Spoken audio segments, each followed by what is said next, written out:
Graça e paz, meus irmãos. Estamos dando início aqui, com a graça de Deus, a mais um episódio, de número 12, onde nós estamos estudando aí no nosso podcast, o Evangelho de Marcos. E hoje nós recebemos mais uma vez nosso querido irmão Igor Ribeiro. E aí, Igor? Graça e paz. Saúdo a toda a igreja que nos acompanha e a você também que está acompanhando a gente pela primeira vez. Seja a paz do Senhor contigo. Amém. Hoje nós estamos dando início ao capítulo 3 de Marcos. Hoje nós leremos do versículo 1 ao versículo 6. Vamos então à leitura.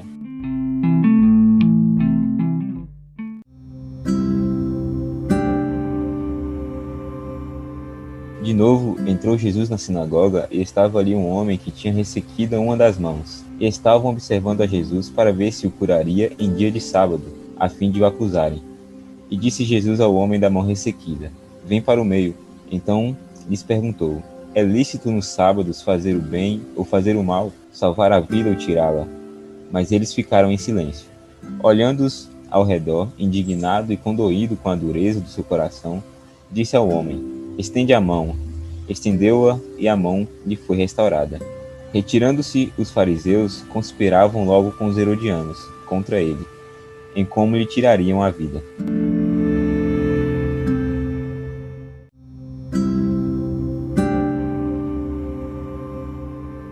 Pensa, meus irmãos, então, para que a gente siga nosso breve estudo aqui, é sempre interessante que nós tenhamos em vista o contexto, né, em onde nós estamos. Apesar disso aqui ser o início de um novo capítulo, ele está atrelado à perícope que começa no versículo 23 do capítulo 2, que foi exposto no episódio anterior. Tenhamos em mente que Cristo começa a operar milagres e os fariseus, tendo em vista o legalismo, que era pungente, né, eles começam a despertar esse senso que ele era uma espécie de falso mestre, que ele era um herege, por desobedecer essas leis que eles haviam estabelecido, que não tinham nenhuma base na escritura, uma obediência religiosa. E bem, o conflito é narrado nessa perícope que eu citei para vocês, sobre o sábado, conforme já foi explicado para vocês. E o foco de Cristo no relato anterior era precisamente apontar essa religiosidade que eles tinham, né? Eles apontam um exemplo que aconteceu no Antigo Testamento para atestar que aquelas leis, no sentido aqui ritualístico do Antigo Testamento, elas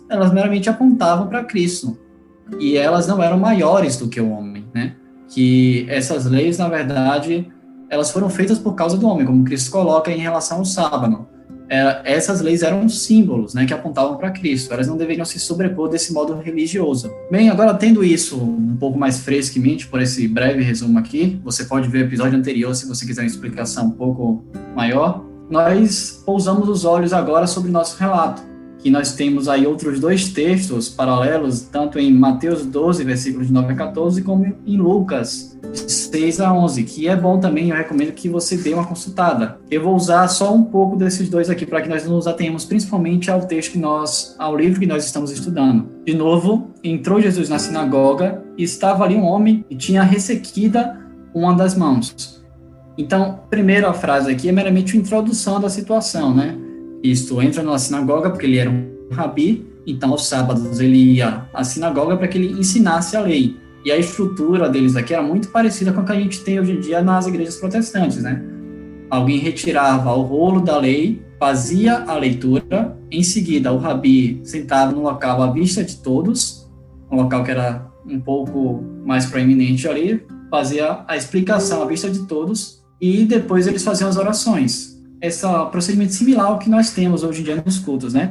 E é colocado ali que Cristo foi fazer isso, e ali estava um homem que tinha uma mão ressequida. Ressequida aqui é um termo que deixa entender, né, que não era uma coisa de nascença, foi uma condição que foi adquirida depois, ou mediante algum acidente, ou alguma doença. O termo aqui deixa entender que é uma coisa que não é de nascença, né? O versículo 2 já vai nos estreitar um pouco mais. E estavam observando a Jesus para ver se o curaria em dia de sábado, a fim de o acusarem.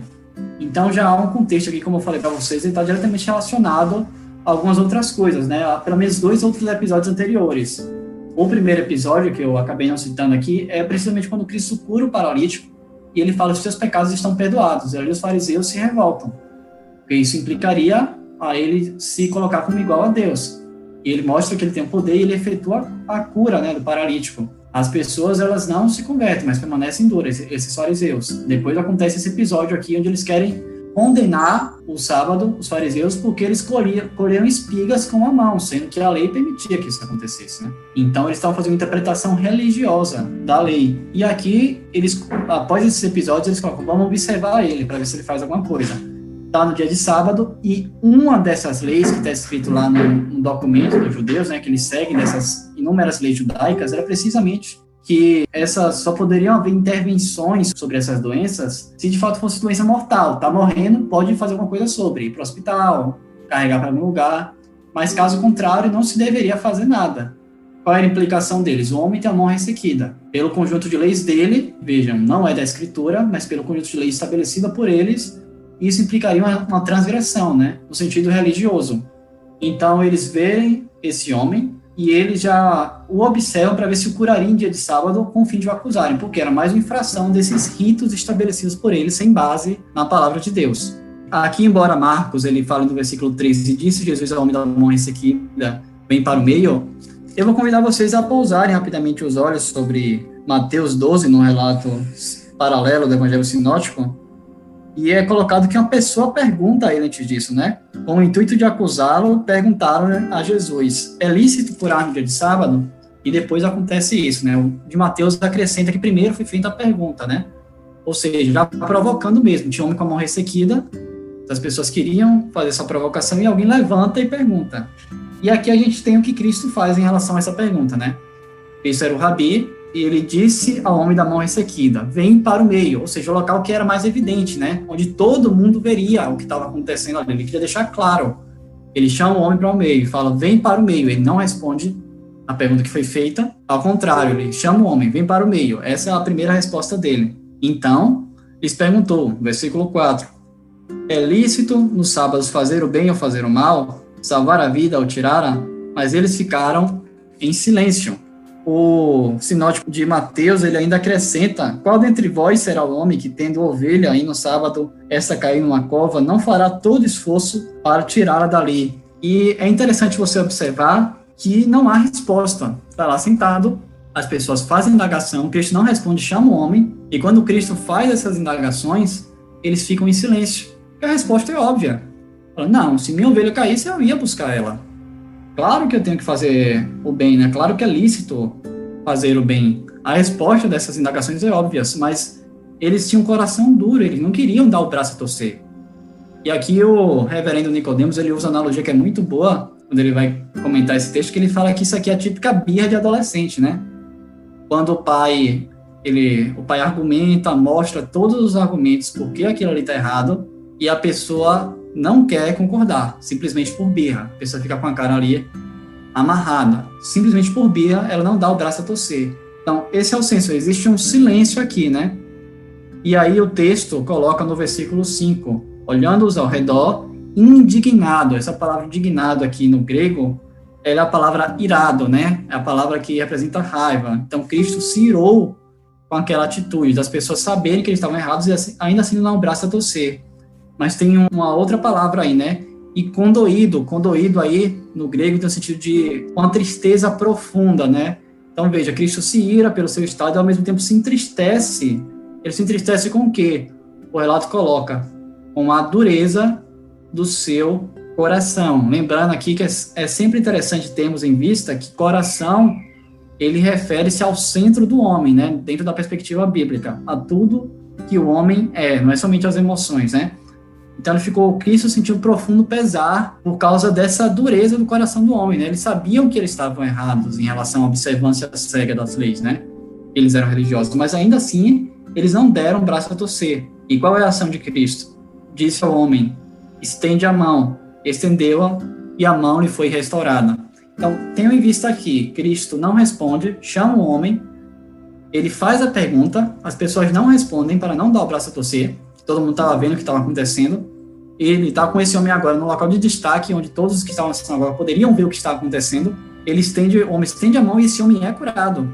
Ou seja, era um milagre ali incontestável, não é como alguns milagres fajutos que acontecem hoje em dia, né, que é fulano de tal, que ninguém nunca nem viu o cara, né, o cara vem de não sei aonde para não sei aonde, ninguém nem nunca viu o cidadão, e o cara simplesmente aparece curado, até aqueles milagres que não sei se vocês já viram, de encurtar a mão, né, que o cara simplesmente fica virando a mão de um lado para o outro, né. Não é esse tipo de milagre que a gente está falando, é um milagre de uma pessoa que era conhecida, era um milagre que foi realizado na frente dos olhos deles, um milagre incontestável. Você poderia pensar, né, não, aí com certeza agora os caras vão mudar de postura. Os caras sabiam que estava errado, o milagre foi executado, esse milagre é incontestável, agora eles vão se arrepender, né, vão se quebrantar, vão voltar atrás. Não é isso que acontece. Olha só o versículo 6. Retirando-se os fariseus, conspiravam-se logo com os herodianos contra ele, em como lhe tirariam a vida. Então, gente, os milagres por si só, esses milagres, essas demonstrações de fé, não são suficientes para salvar alguém que não foi quebrantado pelo Senhor, alguém que já não foi regenerado, né? Os fariseus, eles se mantinham cegos ante a observância das leis, né? Eles queriam se valer de suas próprias obras.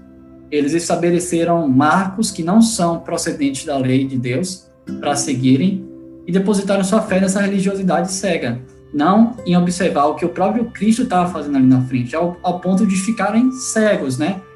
Então, se a gente tem aqui uma deformidade que é colocada, né, o homem da mão ressequida, a gente tem ainda uma outra deformidade muito mais grave tratada, né, que é a da cegueira espiritual, a deformidade da morte espiritual.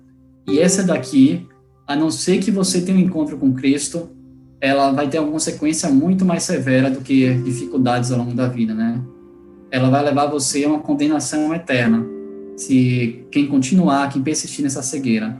Então, caros ouvintes que estão nos escutando, tenham em mente isso. Cristo, ele é o Senhor do sábado, ele é aquele que restaura, e clame por misericórdia a esse Senhor que é bondoso, que vem em socorro dos seus, para que ele verdadeiramente lhe conceda abrir os olhos para essa cegueira espiritual, se você ainda não foi encontrado pelo Senhor, para que você de fato possa vê-lo como ele é, possa adorá-lo como ele é, e possa se converter verdadeiramente e ter uma vida para a glória desse Deus. Bem, meus irmãos, era essa breve reflexão sobre esse texto que eu trago para vocês hoje. Espero que vocês tenham gostado. Deus abençoe.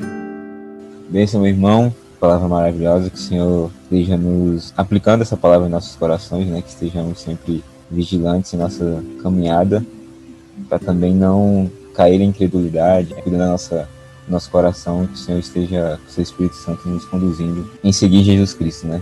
Como Ele de fato é. Amém. Bendito Senhor, obrigado, Pai, por Tua palavra.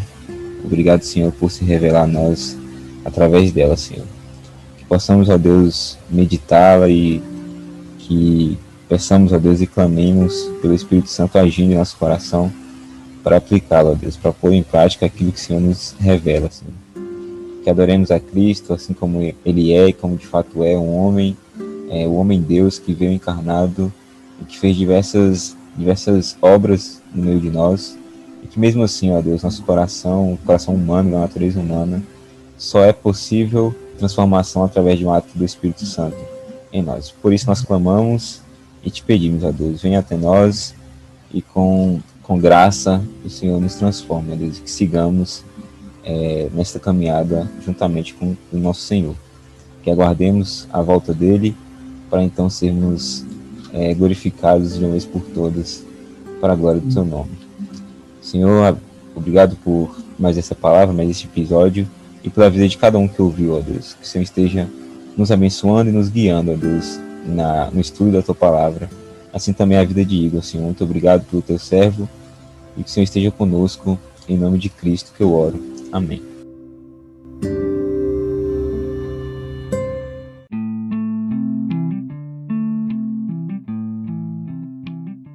É isso, pessoal.